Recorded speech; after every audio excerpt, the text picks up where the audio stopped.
Hi guys, eto, naka-ready na kami, paalis na kami, naligo na kami, sobrang lamig. Ay, napakaganda, sobrang lamig. Mount Timbak. Ito yung tinuluyan namin kagabi. Yan, mayroon pa dito. Yan. Ito siya. Yan na.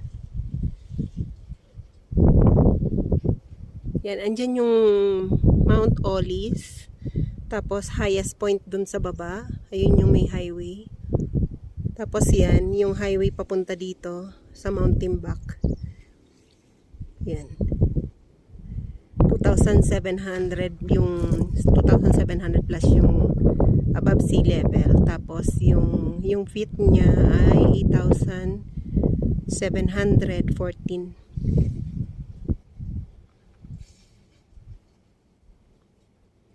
Yan.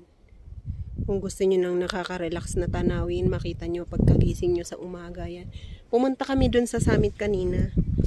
Okay naman yung pag-trek namin kasi konti lang yung lakarin niya.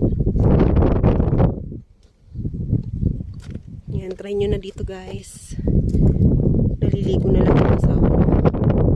At babiyahin na rin kami.